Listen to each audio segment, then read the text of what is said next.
Looks like people are hopping on, so we will get started. Hi, everyone. Welcome to the Division of Rheumatology Grand Rounds. Just a few notes before we get started. Dr. Fox will be saving 10 to 15 minutes at the end of his lecture to answer any questions. So if you have questions throughout, please feel free to type those in the Q&A box, and then we will look at them at the end. And this lecture will be recorded and posted on our website as well. So now I'm going to pass things off to Dr. Mustelin. Okay, good morning, everybody. It is a great pleasure and honor to introduce today's Grand Rounds speaker, Professor David Fox. He has a very long and illustrious career in rheumatology, and probably many of you know about his work and probably know him personally. So just by way of a few facts, Dr. Fox got his MD degree from Harvard in 1978 and went to Brigham and Women's Hospital in Boston to first as a resident in internal medicine and a fellow, graduating from there in 1985. And from there he moved to University of Michigan, where he has been ever since. First, he joined as an assistant professor and was promoted in 91 to associate. In 95, he became a full professor. And he must have been doing something that they really liked in Michigan, because they asked him to serve as the chief of the division already in 1991. So if you count, that's exactly 30 years ago. He still is the division chief there. So he has been interested in the pathogenesis, particularly of rheumatoid arthritis, for a long time, and more recently also in systemic sclerosis. Much of his earlier work was focused on T cells, as well as synovial fibroblasts and the interaction between these two, and the ability of synovial fibroblasts to present antigen. He headed the hybridoma core, and by that mechanism was involved in characterizing many new and interesting surface antigens on immune cells, including T cells. And he is going to today talk about one of them, namely CD6. He is also involved more broadly in autoimmunity. He's led one of the autoimmunity centers of excellence supported by NIH, and he's actively engaged in the immune tolerance network since about 6-7 years ago. And he's a PI in the T32 grant in Michigan.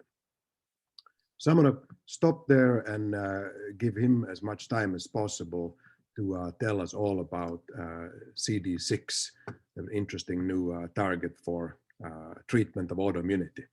So please, David. Thomas, thank you very much. Can you hear me well? Yes, loud and clear. Yes, thank you for that kind introduction. I want to mention that I actually stepped down as division chief almost 3 years ago, and John Varga is now our division chief. So just in case there was any confusion there. And really the reason I stepped down was to focus more on research, and especially on this project that I'm going to tell you about today related to CD6. My invitation to University of Washington, I think, goes back almost 2 years now. And in a way, it's a good thing that we waited this long, because I have more data to show you, and hopefully this will be interesting. So from the title, you might think I'm implying that CD6, an antibody to CD6, could be both an immunotherapy for cancer and a treatment of autoimmunity. And that immediately makes it different from our currently used checkpoint inhibitors, which cause autoimmunity. And that is what I intend to show you during this talk. So by way of disclosure, there are some patents awarded and others pending related to use of our anti-CD6 monoclonal antibody, which we call UMCD6, potentially for the treatment of various diseases. So let me start with a movie here, just to get your interest going. And these red cells are a breast cancer cell line. And when they die, a green signal will appear, a caspase-sensitive dye, and we add mononuclear cells from normal peripheral blood to these cultures of cancer cells. The mononuclear cells are the small colorless cells that you saw appear just a few seconds into the movie. Here we have this going on in the presence of an IgG control, and here with the anti-CD6 CD6. So by the end of about 4 days, you can see that the human lymphocytes have killed a lot of the cancer cells, but many remain here, all the red cells here in this frame, whereas in the presence of this anti-CD6 antibody, CD6, a far larger proportion of the cells have been killed, and very, very few viable cells remain. So how did we get to this point? So let's start off with what is CD6. By its low number, you can infer that it's one of the earliest known CD molecules going back all the way to 1982. It is a cell surface glycoprotein that is expressed by most T cells and a small B cell subset, and maybe a few non-lymphoid cells in the brain, but otherwise it's a lymphocyte-specific and mostly T cell-specific molecule. It is, very importantly, also expressed on a majority of natural killer cells in humans, but not in mice. And it has been known for some time that antibodies to CD6 can have effects on T cell activation. The antibody that I'm going to talk about, CD6, actually we first described all the way back in 1993. Of course, we didn't know at that point anything about cancer immunotherapy or checkpoint inhibitors, or really have any idea of its potential in vivo properties. But we noticed that this antibody seemed to recognize a different epitope of CD6 than various other anti-CD6 monoclonals. And we defined these epitopes in a kind of primitive way with various cross-blocking experiments with a sensitivity to a particular protease and so forth. Now, a few years after that, the first ligand of CD6 was discovered, and that was called CD166, or ALCAM. That was discovered by the group of Bowen and Patel and others. And ALCAM is very widely expressed on activated lymphoid cells, on monocytes, thymic epithelium, keratinocytes, synovial cells, really throughout the body, and has a role in adhesion of T cells to various other cell types. But even going back to that point, we thought that there was probably a second ligand of CD6. We had various reasons for thinking this. One was that we could enhance binding of T cells to various cell types with gamma interferon, and this was CD6 dependent binding. And we knew that gamma interferon did not increase the expression of ALCAM CD166. So we thought, well, there's some other molecule that's being induced or increasing in the presence of gamma interferon. And there were different effects on this binding interaction by the different anti-CD6 monoclonals. So we then used a synovial fibroblast line, and we explored binding of a CD6 fusion protein to the line. And this fusion protein was clearly binding to something in addition to CD166 ALCAM.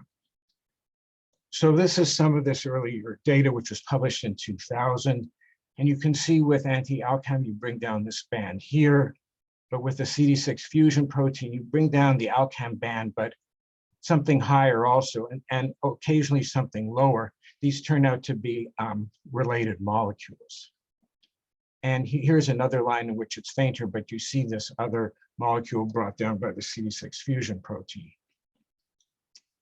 So then we used the information we had to devise a strategy for potentially creating a monoclonal antibody that would identify the second CD6 ligand.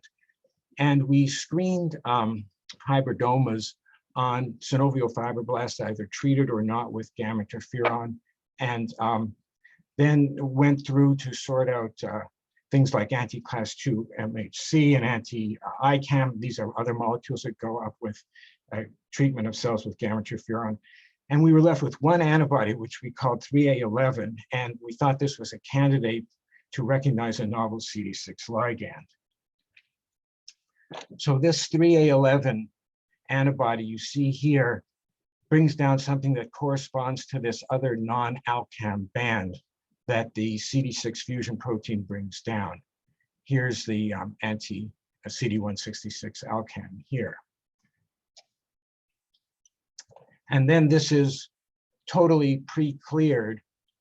The bands brought down by 3A11 are pre-cleared by a CD6 fusion protein, but not by a control fusion protein. But we were stuck there. We weren't able at that time to purify enough of this material, of this new molecule, to clone it. We called it the, quote, 3A11 antigen. And we combed through the 300 known CD antigens from that time, and it wasn't clearly any of those. So we put that aside for a while. And meanwhile, a CD6 knockout mouse became available, and collaborators of mine in Cleveland, particularly Feng Lin at the Cleveland Clinic, began to study these CD6 knockout mice in various animal models of autoimmunity. First in EAE, and I'll show you some of that data. And they also obtained a CD6 humanized mouse that expresses human CD6 rather than mouse CD6, and then could start to test effects of our anti-CD6 antibody in vivo. So these are the data in EAE published in 2017. And you can see that the CD6 knockout mouse is close to 100% protected from the development of EAE. That's the mouse model of multiple sclerosis, induced in this case with a myelin oligodendrocyte glycoprotein peptide. And what's going on in these mice, in the knockout mice, is that they fail to make the kind of Th1 and Th17 response that you see in the wild type mice. And since this mouse model, and probably the human disease, is dependent on Th1 and Th17 cells, this seems to be a very convincing mechanism for why the disease does not develop, or hardly develops at all, in these mice. And if you look in the target organ, you see much less inflammation in the knockout mice. There's a second mechanism going on in this model. It turns out that both CD6 ligands, well, you'll hear about the second ligand in a minute, but CD6 ligands are expressed at the blood-brain barrier.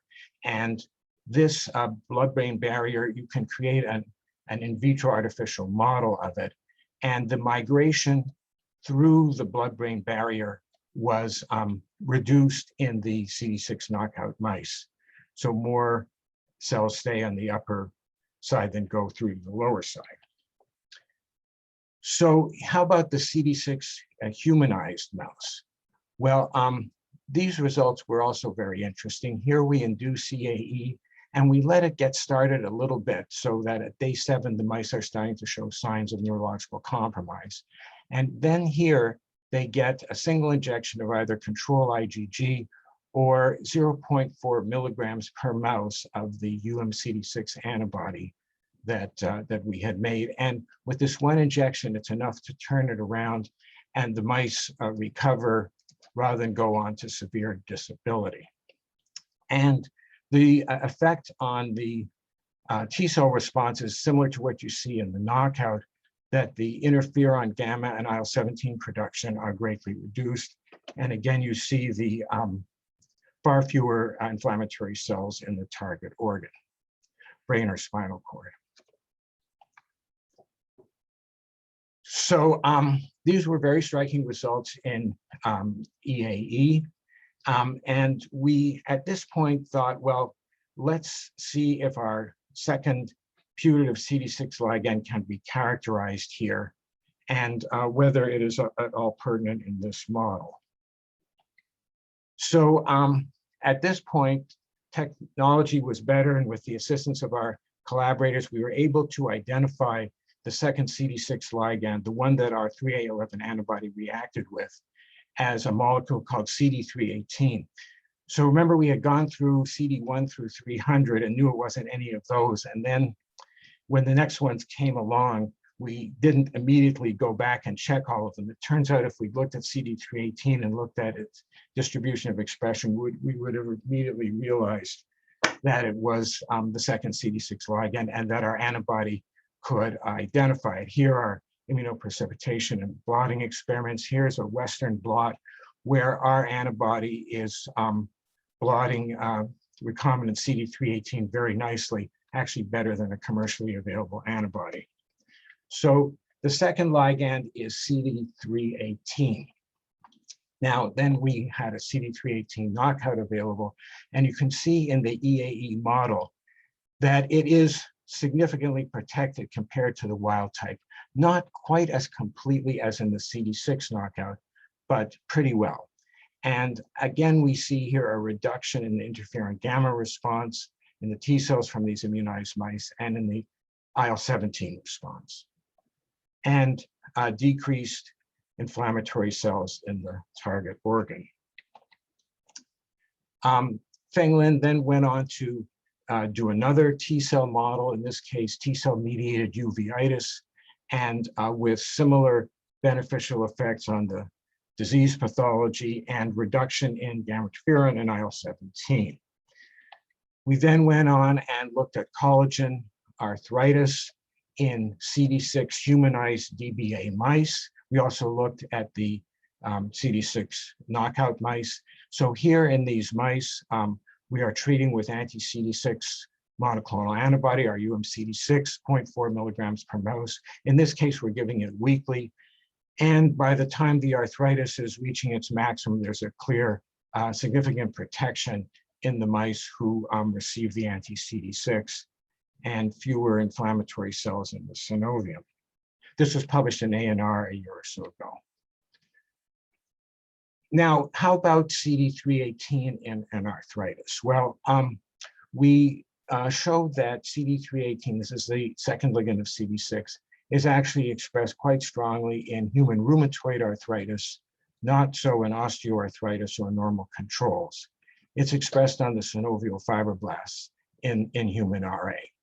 In addition, some of the CD318 is shed from the surface of these fibroblasts, and you can measure it in synovial fluid. Here it's concentration in RA synovial fluid, juvenile inflammatory arthritis synovial fluid. It's about 150 to 200 picograms per mil. It's not present in OA synovial fluid. It is present in normal and RA serum. Notice that the RA serum is not higher than the normal serum, but the RA synovial fluid is higher, and so there's a concentration gradient there of maybe 100 picograms per mil. And so where there's a gradient, we're interested in whether this material is chemotactic. And sure enough, soluble CD318 at 100 picograms per mil is chemotactic for resting T cells. In addition, both CD6 ligands are involved in adhesion of T cells to synovial fibroblasts. Now, what's interesting about CD318 is as you culture the synovial fibroblasts, it's gradually lost. Expression is lost, just like you see with MHC class 2. But if you put the cells in gamma interferon for 2 or 3 days, it is regained. So the synovial fibroblast lines that are untreated with gamma interferon don't have CD318 on their surface. And so adhesion of T cells to these fibroblasts is not blocked by anti-CD318, but it is inhibited by anti-alcam CD166. And the addition of the anti-CD318 to the anti-alcam offers no advantage in blocking. Now, when you stimulate the synovial fibroblast with gamma interferon, now neither antibody by itself can block adhesion of T cells in this system, but you put them both together and you see that the adhesion of the T cells inhibited. So these two ligands are both expressed on human synovial fibroblasts, and they can both function cooperatively in binding of T cells. In addition, this ligand is shed in concentrations to establish a gradient at which it is chemotactic. So CD318 is now the second ligand of CD6. And when we figured that out, we went to the literature, and most of what you could find had to do with cancer cells. Actually, if you search the literature under CD318, you'll find hardly anything. You have to know its other names. In the cancer biology field, they don't necessarily pay attention to CD numbers. So this molecule is called CDCP1, it's called TRASK, it's called a variety of things. But importantly, it has major roles in the aggressive behavior and metastatic potential of many, many cancers, and it's expressed on most human cancers. So we had shown by this point that if we interrupt interaction between CD6 and its ligands, we could, in mice, treat models of MS, uveitis, RA, and other autoimmune diseases, with the common theme that in all cases, these are Th1 or Th17 driven diseases, and we are reducing the differentiation of effector T cells to Th1 and Th17 cells. And I will add at this point, this is a non-depleting antibody in vivo. So we're not having this effect just by killing T cells so that there aren't as many cells around to make cytokines. In fact, the initial phases of T cell activation are, if anything, more brisk in the CD6 knockout mice, but then they reach a point where they cannot differentiate further into the effector subsets. At this point also, another anti-CD6 antibody had been made elsewhere, actually in Cuba, and studied in India, and was approved in India for the treatment of psoriasis and psoriatic arthritis, is being used there and is reported to be both safe and effective. Okay. So let me now switch to the cancer data. So I mentioned that CD318 is very widely expressed on cancer cells.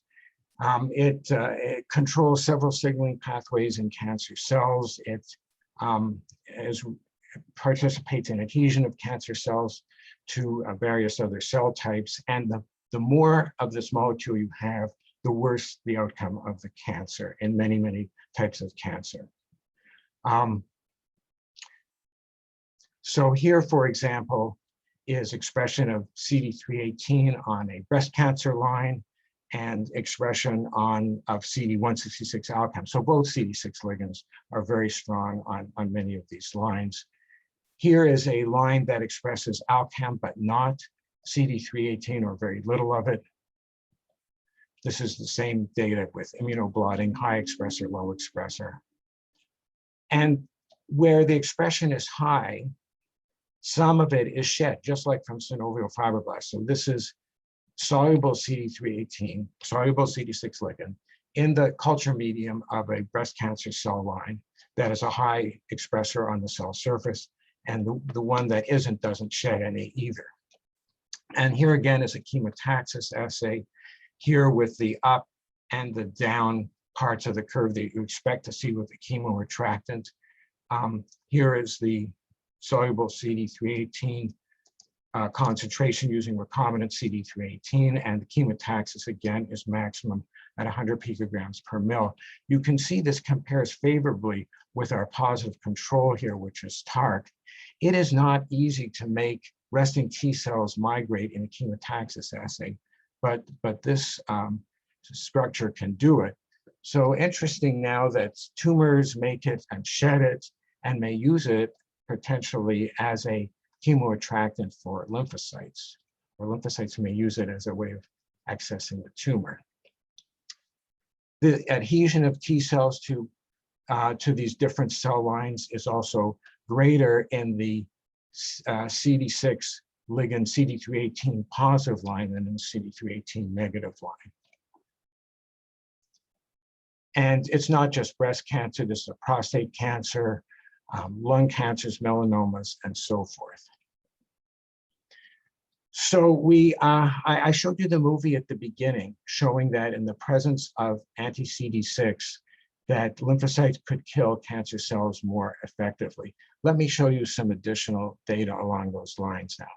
So in these experiments I'm going to show you use either peripheral blood mononuclear cells from healthy humans or fractionated subsets of those cells.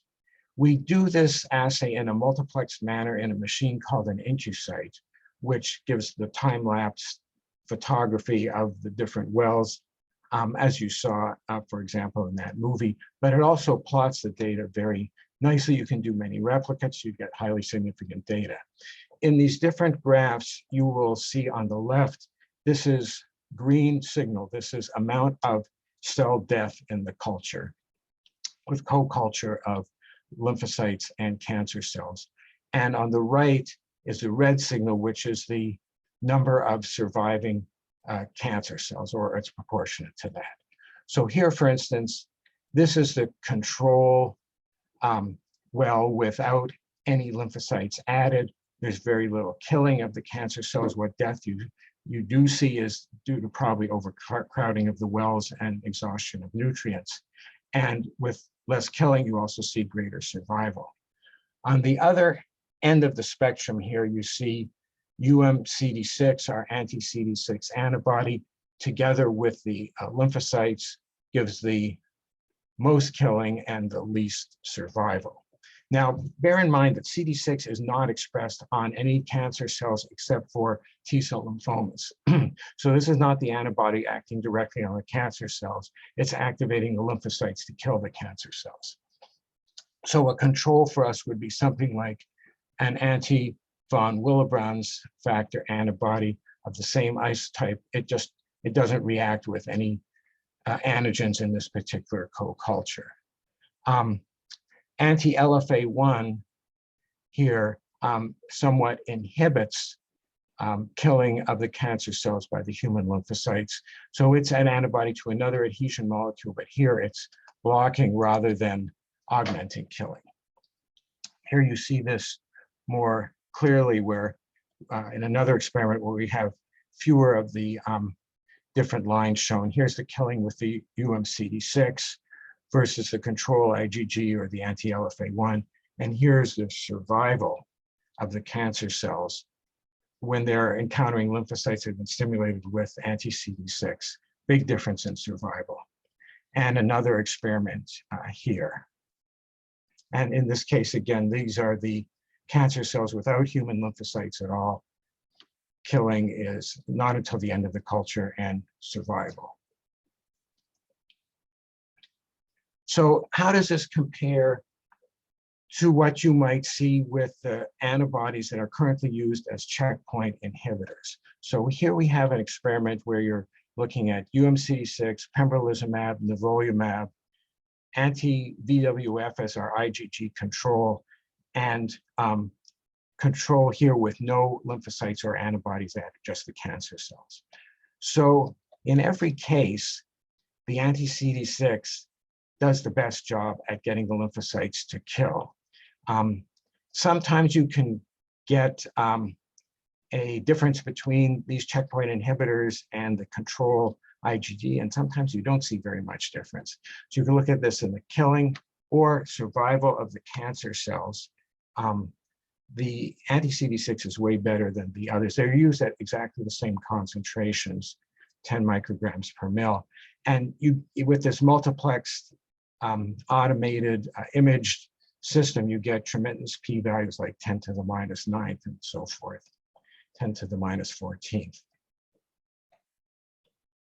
So let me show you a prostate cancer. This prostate cancer line has very high expression of CD318.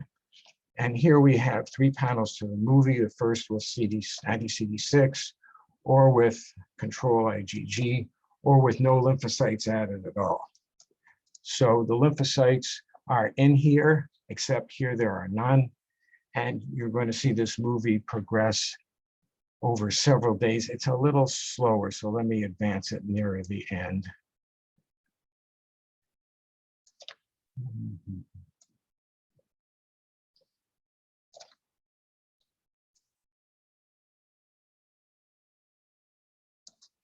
Okay, so the cancer cells are red. And on the right there where there's no lymphocytes added, they're just filling up the well. And then some of them are going to die, giving you a green signal because there's overcrowding. In the middle, the human lymphocytes are able to kill quite a few of the cancer cells. You can compare the middle panel versus the right panel, but yet there are plenty of cancer cells remaining by the end of the experiment, and we're almost there. This was over, I think, about 6 days. And then on the left here, the lymphocytes with anti-CD6, they basically kill almost all of these cancer cells. A few are remaining here, holed up in this clump in the middle, but they're not particularly healthy either. And so just take in those images for a minute. Tremendous difference, I think, between this and this and this. So I mentioned that expression of this new CD6 ligand, which is CD318, is a predictor of outcome of human cancer. And let me just show you some data to support that. So one can go and interrogate publicly available databases that measure gene expression of various molecules in cancers. And when you do that in lung adenocarcinoma, for example, using, this is old data, so it's affymetric, pro-affymetric arrays, using 2 different probes, the 50% of patients who have the highest CD318 expression clearly have a worse prognosis, worse survival than the other 50% who are the lower CD318 expression. Pretty similar with both probes for CD318. Now, if you look instead at CD166, which is the other CD6 ligand, the story is the opposite. The higher expression of CD166 gives you a better prognosis looking at either probe of this affymetrics library.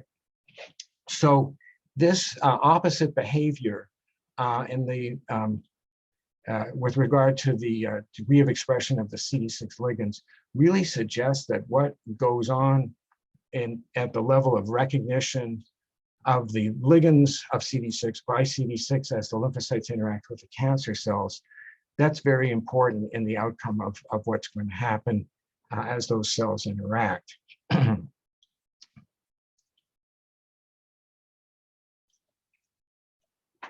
So how about lung cancer? Since the data I just showed you was clinical data from lung cancer patients. Well, this is a killing assay with a lung cancer line, and this is among the most abrupt and sort of quantitatively impressive killing differences that we've seen with different cancer lines, as with this non-small cell lung cancer line that you see here. And this movie takes too long, so I'll skip this one, but it shows the same kind of results as you saw in the other movies. And if you just summarize the movie here with a series of pictures at 22 hours, 72 hours, and 101.5 hours. Again, the red cells are the cancer cells seated here at relatively low density, but over the subsequent several days grow to pretty much fill up the well.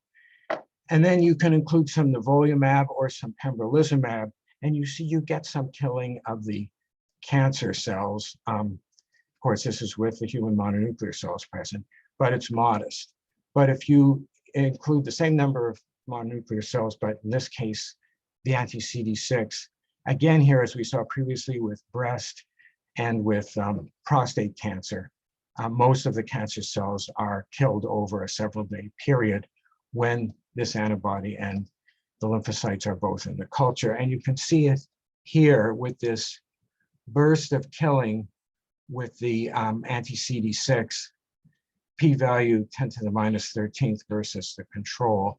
And with that burst of killing, decreased survival of the cancer cells, which clearly separates itself out from the pembro and the nivo and the controls. So how about the issue of which subsets of cells are actually required for this effect of anti-CD6? So we have 3 cases here: peripheral blood mononuclear cells that are unfractionated, purified CD8 cells, and purified natural killer cells.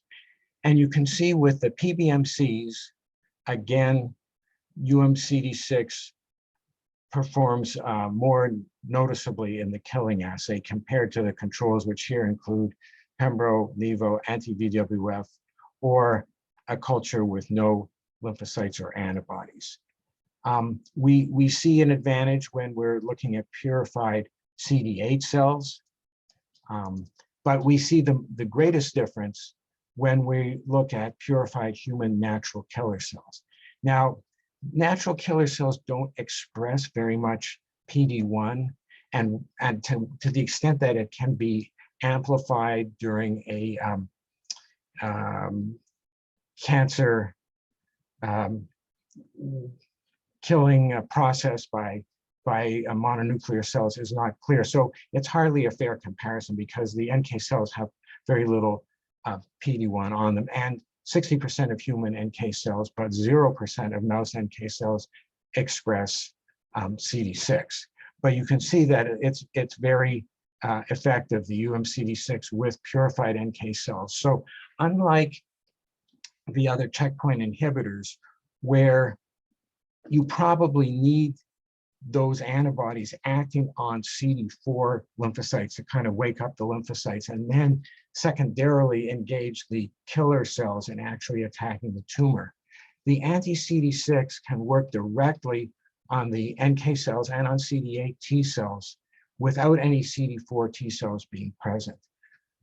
So we think this is really the crux of why the same antibody can be both a treatment for autoimmunity, an inhibitor of autoimmunity, and at the same time promote killing of cancer cells, function as a cancer immunotherapeutic, because it's having direct effects that are distinct on these different lymphocyte populations.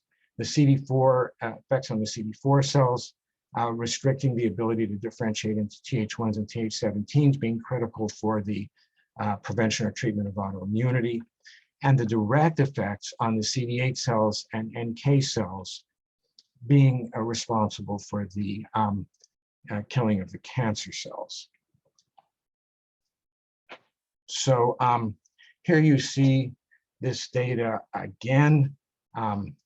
Here's the killing assay, and here's the survival assay. And you can see, even with the PBMCs where the Pembro and the Nivo have a chance to work on all of the different cell types, and where the lymphocytes, even with a control antibody, can do some pretty good killing.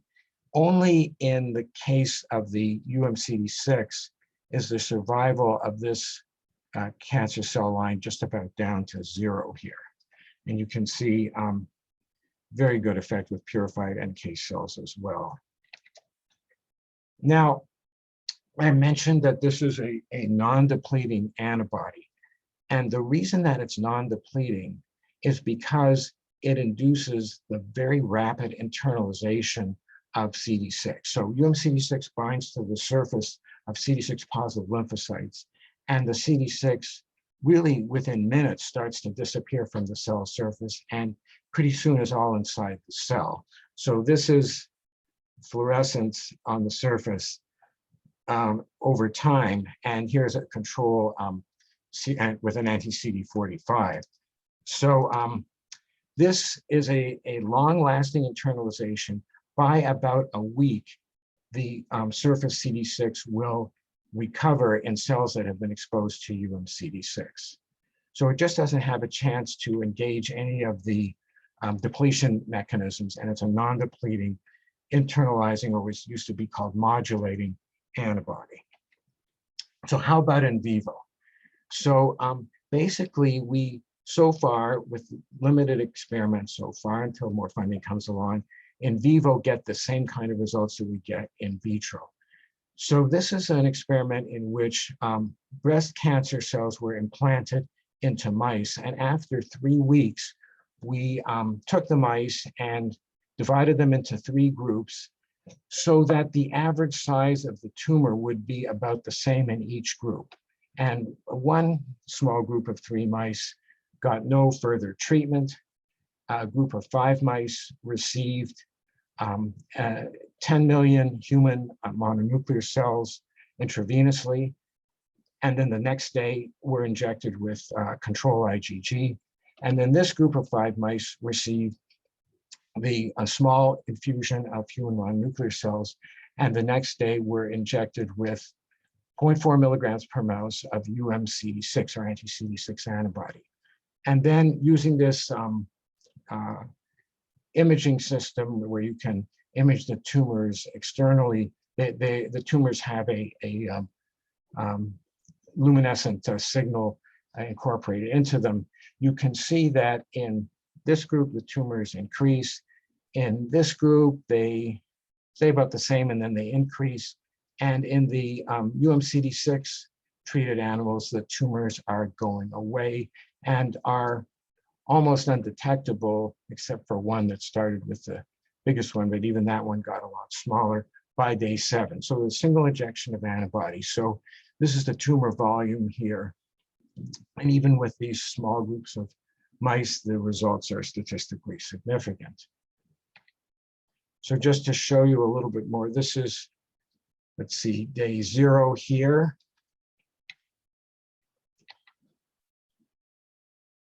Day 2, day 4, and day 7. So at day 0, this group and this group had, on average, the same size tumors, and after 1 week, it's clearly very different.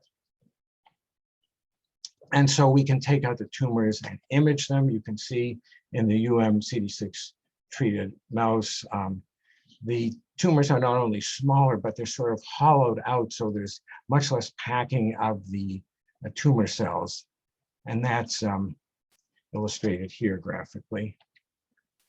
In addition, we can see the human lymphocytes infiltrating the tumor. And although the lymphocytes that were infused into the mice probably contain no more than 10% natural killer cells, what you see in the tumor is a disproportionate appearance and accumulation of natural killer cells, particularly when the mice received CD6. Of course, the untreated mice, now I should mention these mice are skid beige mice, so they lack T cells, B cells, and NK cells, so they can accommodate xenografts of tumors. It's basically an in vivo vehicle for letting the human tumors interact with the human mononuclear cells. So there are CD56 positive natural killer cells here. There are T cells. There are fewer of these cells in the control treated mouse, but some are getting in. Some of these may be even proliferating in the tumor. Recall also that this tumor line can shed soluble CD318, which can attract lymphocytes in both T cells and NK cells in a CD6 dependent manner. So this is the number of NK cells per high powered field from the mice that received the anti-CD6, control IgG, or no lymphocytes and no antibodies. And this is the CD3 positive cells. So it works in vivo as well. And here's just some new data showing you that indeed soluble CD318 in an in vitro assay is chemotactic for human natural killer cells, peak at 100 and 200 picograms per mil within the range of amount of this molecule that cancers can shed. This is the positive control for NK cell chemotaxis, which is CXCL12. You can see we're basically just as good as that. So what's going on in these cells, these cytotoxic lymphocytes, when this anti-CD6 antibody CD6 binds to it? They are obviously much better killers. And how do we explain that? Well, we start to look at this by flow cytometry, by RNA-seq, and we're just in the middle of this. But to summarize what we see so far, we know that cytotoxic cells, such as, for example, NK cells, have a variety of receptors that they can express on their surface. And some receptors stimulate killing when their ligands engage them, like NKG2D. And some receptors inhibit killing when their ligands engage them, such as NKG2A. And what we're seeing is a global increase in the expression of stimulatory receptors and decrease in inhibitory receptors, so that the whole functioning of the cell changes greatly and is accompanied by an increase in killing molecules themselves like granzyme and perforin. So this is data, we've done this with an NK cell line called NK92, and this is data from 6 healthy individuals whose NK cells we isolated and then treated with a control IgG or CD6 and looked at both their gene expression and their surface expression or intracellular expression by flow cytometry. So you can see that this NKG2D is clearly going up, for example, in intensity with the CD6 compared to the control. And you see the general pattern here, which for all of these at one point or another reaches statistical significance, that activating receptors and killing molecules are going up, inhibitory receptors are going down. And we're seeing this with the CD8s as well as the NK cells. So you see NK cells here and CD8s here. Okay, so we now have a monoclonal antibody that can treat autoimmunity in vivo, at least in humanized CD6-humanized mice, and can induce lymphocytes to kill cancer cells. Our hope is that if this antibody were given to patients with cancer, it would be an immunotherapy, but one that would not induce autoimmune disease. And this prediction is based not just on the results of our experiments, but on the simple theory that if you look at what happens in knockout mice, you can get some insight into what might happen when you come at a surface structure with a monoclonal antibody in humans. So knockout mice for CTLA4 or PD1 or PDL1 all get widespread multi-organ and lethal autoimmunity.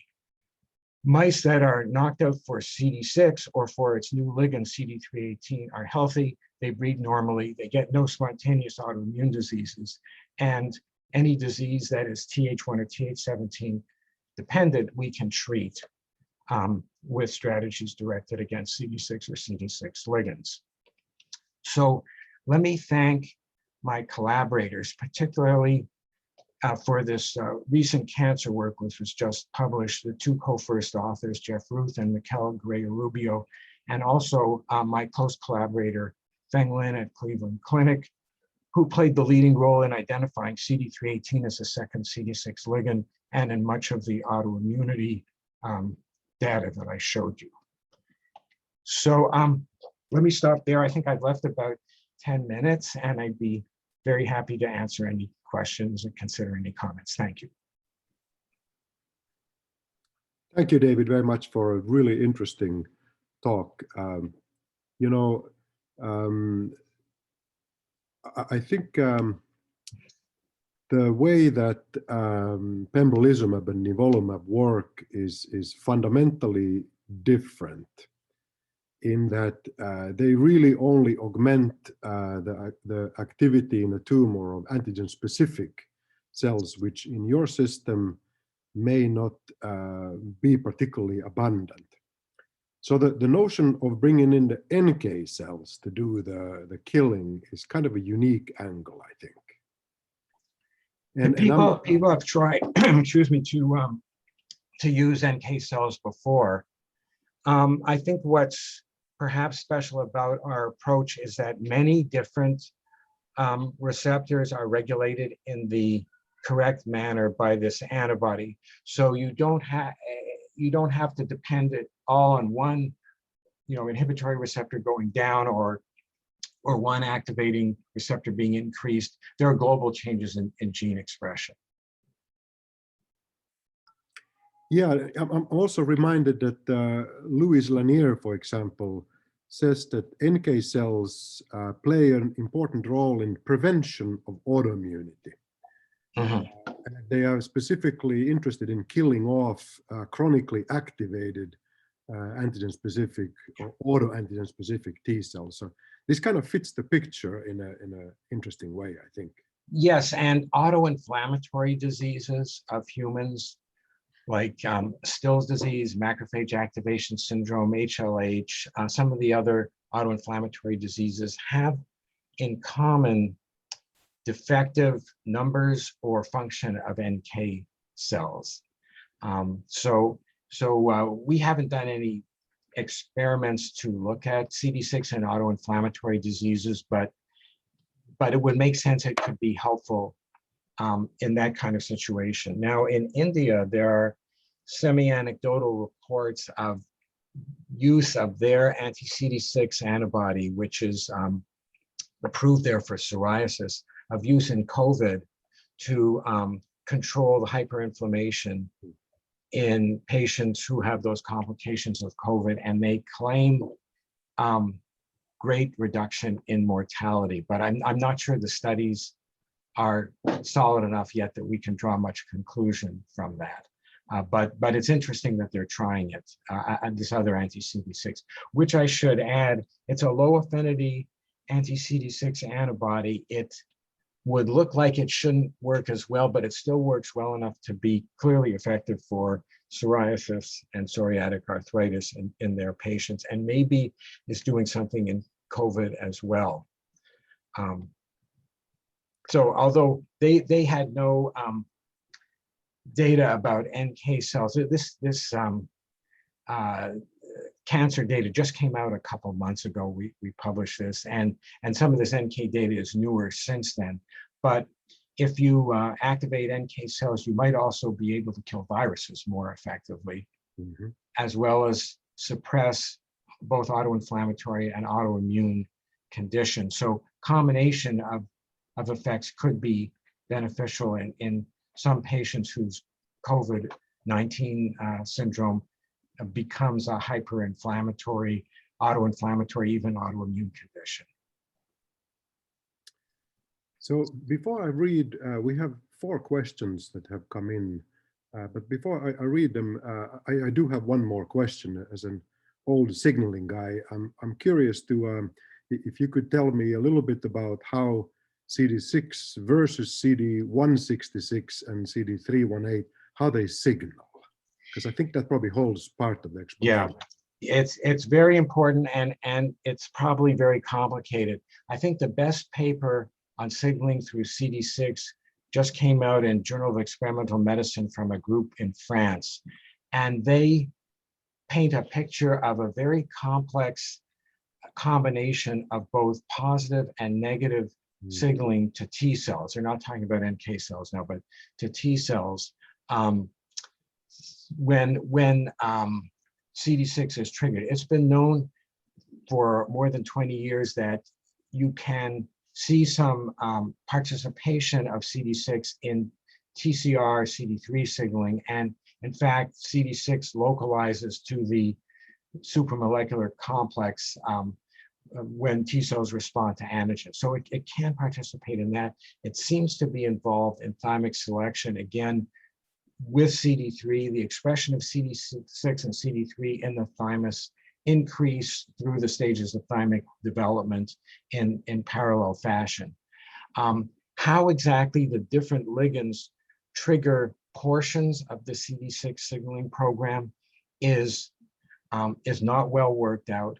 And to complicate this further, there are 4 to 6 isoforms of CD6 derived by alternative splicing that have different signaling domains or exclude or include different parts of signaling domains in their cytoplasmic region. And the pattern of how and when these different isoforms are expressed and what that means, nobody's worked that out yet. So few people have been working on this molecule that there are some very basic and interesting questions here that probably underlie all of this biology that are wide open for people with the proper expertise to dive into it. Yeah, okay, thanks. So Dr. Muslin, sorry, really quickly before you get into the questions, Dr. Lee Nelson would like to ask a question over chat, or I'm sorry, over video. So Dr. Nelson, you should be able to to join. Thank you, David. There's such intriguing work. Unfortunately, I have at least 3 questions. I'm going to try to limit myself, but let me give you the 3 basic subjects, which are pregnancy, of course, because you're talking about something that's at the interface of adaptive and innate, Down syndrome, and of course, I'm interested in the non-lymphoid cells in the brain too. So let me just focus on some other questions on the Down syndrome, because that might be the most interesting, because there we have an increase in autoimmunity in several different types, right? And we have a decrease in certain solid tumors and an increase in liquid tumors.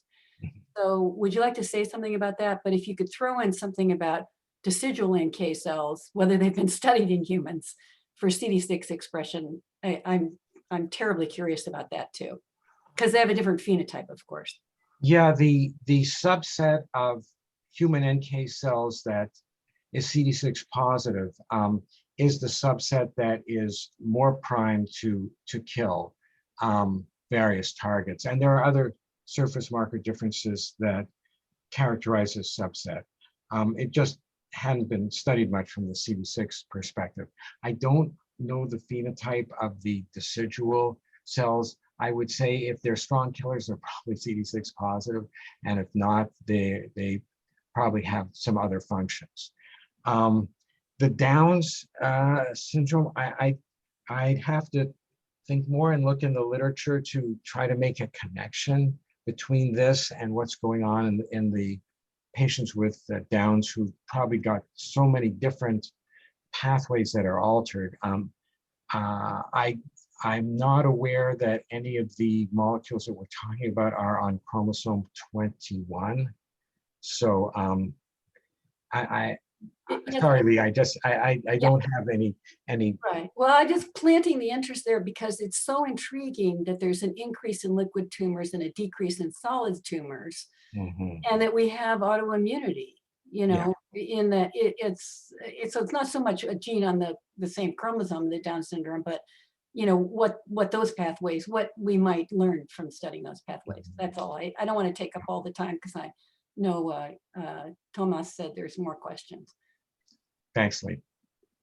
Yeah, so the first question comes from Gordon Starkebaum, who it's a 2-part thing where he may be regretting asking it in the second part, but I'll read it anyway. So he says, David, great work. Do these experiments provide insights regarding how the checkpoint inhibitors induce autoimmunity in the treated patients? And he says he asked before you showed the NK data. Maybe not directly. What we're doing now is we are injecting mice with checkpoint inhibitor antibodies weekly to induce checkpoint inhibitor treatment related autoimmunity in the mice.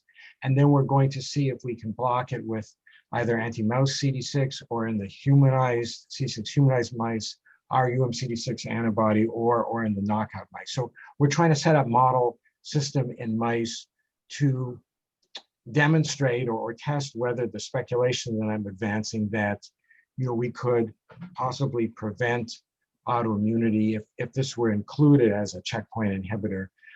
We're going to test that in vivo in the mice, and we've injected our first mice, starting with very young mice that will be getting these antibodies weekly. In thinking about NK cells, I know you're an expert in Felty syndrome and NK cells. The only autoimmune condition that I could remember or come up with that is characterized by an increase in NK cells is Felty syndrome. And in that case, or what we used to call Felty syndrome, in that case, it's often a clonal proliferation, even an LGL leukemia. Are there any other autoimmune conditions or autoinflammatory conditions that we should worry about when we overactivate NK cells? We have not seen any indication in vivo in our cancer experiments in mice that there's any ancillary toxicity in other organs, but I've wondered what we should be looking for. So I appreciate your input on that. So the next question is from Mark Wenner, who says, David, very exciting data. Have you looked at cell lines with high versus low CD318 and high versus low CD166 for sensitivity to monoclonal antibody killing? Yes. The increased killing by cytotoxic lymphocytes against cancer cells, we typically see this with cancer cells that are CD318 positive, and not very impressive results with cancer cells that are CD318 negative. So there's something about the way that that ligand interacts with CD6 that is important in seeing the benefits of internalizing CD6. So when our antibody binds to the cancer cells, to the lymphocytes, and internalizes CD6 and eliminates it from the surface, we're doing really two things. One is we're preventing CD6 ligands from delivering any further signals to those lymphocytes for a week or so. And we're also, as we know from our other experiments, directly activating gene expression program in altering extensively the program of gene expression in both NK cells and CD8 T cells. So both of those kinds of things are going on, and they're separate processes, but they seem to add together to very effective killing abilities of the lymphocytes. We're trying to dissect each of those phenomena in some detail. So now we have a final question from Keith Elkon, who asks, have you tested the anti-CD6 in a fully syngenic system, for example, cancer cells and PBM, say, from the same individual? Not yet. We are aware of some other labs that have those systems up and going, and we'd be very happy to have them get interested in this and want to use our antibody in those systems. You can't do it in mice because mouse NK cells do not express CD6 at all. And this may be part of the reason why this has been missed in cancer research so far, is because if you started with the mouse, you wouldn't get very far. But I agree, it has to be done in a syngeneic system. That's part of a submitted grant. And we have some collaborations established with our oncologists here to get the necessary material